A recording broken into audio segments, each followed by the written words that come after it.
नमस्कार, आप देख रहे हैं क्लियर कट। रणभूमि में युद्ध हो उसके पहले मनभूमि में युद्ध जीता जाता है और ये युद्ध हमारी सेनाएं बार बार जीतती रही हैं। बार बार सेनाओं ने बताया है कि वो मन से मजबूत हैं, इसलिए अपने शौर्य के दम पर, अपने साहस के दम पर, अपनी सेनाओं के दम पर उन्होंने बार बार लगातार पाकिस्तान को धूल चटाई है। ऑपरेशन सिंदूर तो महज एक ट्रेलर है, लेकिन क्या हमारी सेना के मनभूमि में संदेह की सुरसुरी दौड़ रही है? और ये सुरसुरी किस हद तक नुकसानदायक साबित हो सकती है, उसका अंदाज़ा आप air chief marshal Amanpreet Singh के एक बयान से लगा सकते हैं। उन्होंने क्या कहा वो बताऊंगी, मगर कुछ सच हैं जिन्हें आपको जान लेना चाहिए। हाँ, ये सच है कि हमारी सेनाओं ने पाकिस्तान को धूल चटाई।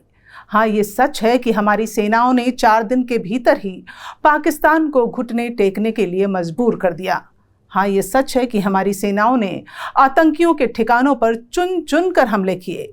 हाँ, ये सच है कि पाकिस्तान में बने आतंकियों के 9 ठिकानों को हमारी सेनाओं ने ध्वस्त किए। हाँ, ये सच है कि 100 से ज़्यादा आतंकियों को हमारी सेनाओं ने मार गिराया। हाँ, ये सच है कि ऑपरेशन सिंदूर ने पाकिस्तान के सीने में नए भारत का खौफ भर दिया। मगर इसके पीछे वो सच आप नहीं छिपा सकते जो सड़े हुए सिस्टम की पोल खोलने वाला है। सोचिए, जिस वायुसेना प्रमुख ने अपने लड़ाकू विमानों के जरिए पाकिस्तान को 22 घंटों में पस्त किया, वो वही अफसर कैमरे के सामने बेखौफ होकर बताते हैं कि हमारे सिस्टम में गड़बड़ी है। गड़बड़ी ये कि सेना से किया हुआ वादा समय पर पूरा नहीं किया जाता। गड़बड़ी ये कि हथियारों का सौदा करने वाली कंपनियां समय पर हथियार नहीं दे पाती। गड़बड़ी ये कि इस लेट लतीफ़ी पर किसी का ध्यान नहीं जाता। गड़बड़ी ये कि भविष्य के लिए तैयारी करने के बजाय सेनाएं हथियारों का इंतजार करती रहती हैं। Air chief marshal Amanpreet Singh ने डिफेंस सिस्टम की खरीद और डिलीवरी पर हो रही देरी पर साफ साफ कहा कि ऐसा एक भी प्रोजेक्ट नहीं है, एक भी नहीं, जो समय पर पूरा हुआ हो। सुनने के लिए ये बहुत ही सामान्य सी बात लगती है, मगर ये सामान्य बात नहीं है।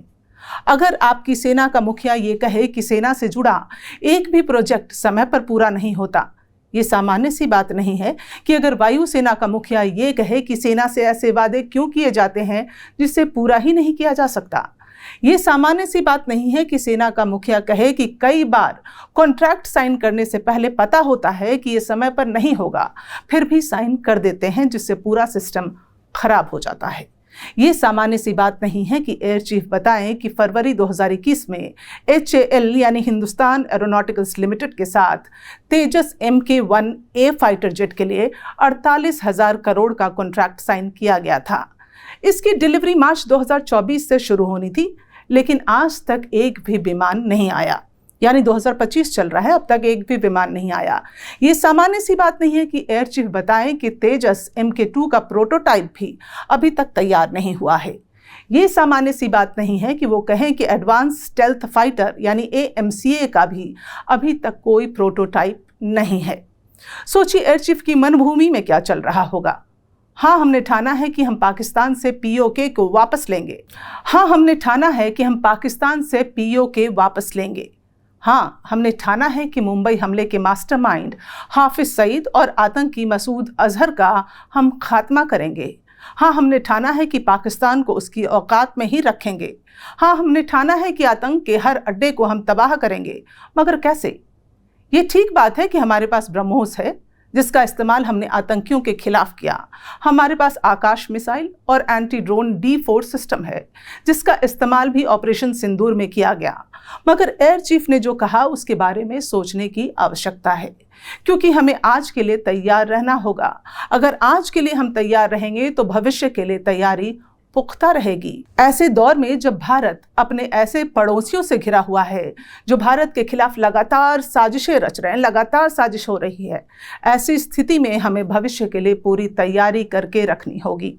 आने वाले 10 साल में इंडस्ट्री से ज़्यादा आउटपुट मिलेगा, मगर जो ज़रूरत आज की है उसे आज ही पूरा करना चाहिए। और ये बात सिर्फ भारत में बन रहे हथियारों की नहीं है। स्वनिर्मित हथियार तो ठीक हैं कि टाइम पर सेना को मिले, मगर आधुनिक हथियारों की डिज़ाइनिंग के बारे में भी बात करने की ज़रूरत है। हथियार बनाने वाली कंपनियां और सेना के बीच भरोसे की ज़रूरत है। एक भरोसा बिल्ड होना चाहिए। जितना भरोसा हमें हमारी सेनाओं पर है कि हर स्थिति में वो भारत की रक्षा कर लेंगी, उतना ही भरोसा सेना को हथियारों की कंपनियों पर होना चाहिए कि समय पर उन्हें हथियार मिल जाएंगे। और यही भरोसा टूटा है, यही भरोसा चकनाचूर हुआ है। इसलिए एयर चीफ को कहना पड़ा कि ऐसा वादा क्यों करते हो भाई जो निभा नहीं पाते, क्योंकि सेना ने तो जब भी देश से वादा किया उसे निभाया। सेना ने जो प्रतिबद्धता दिखाई उसे सेना ने पूरा किया। सेना से भारत के लोगों को जैसी उम्मीद थी, सेना उस उम्मीद पर खरी उतरी। तो फिर सेना का भरोसा क्यों टूटे? हिंदुस्तान एरोनॉटिक्स लिमिटेड सेना को तेजस जैसे हल्के लड़ाकू विमान की आपूर्ति करती है, मगर देखा गया है कि इस आपूर्ति में देरी हो रही है। हमारी सेना साहसी है, उसके शौर्य का परचम दुनिया ने अभी अभी ताज़ा तरीन ही देखा है। हमारी सेना की खास बात यह है कि वो कमियां नहीं गिनाती, सिर्फ सकारात्मक परिणाम देने में यकीन रखती है। लेकिन अगर सेना का अफसर खुलकर कह रहा है कि रक्षा सौदों में देरी हो रही है, एयर चीफ अगर खुलकर कह रहे हैं कि रक्षा परियोजनाओं में देरी हो रही है, तो क्लियर कट बात यह है कि यह बहुत खतरनाक है। नहीं होना चाहिए, किसी सूरत में नहीं होना चाहिए। विकास की परियोजनाओं में एक बार देरी हो सकती है, मगर उन परियोजनाओं में कैसी देरी जो सीधे भारत की साख से जुड़े हैं, जो भारत की प्रभुता से जुड़े हैं, जो भारत की आन बान और शान से जुड़े हैं। जय हिंद।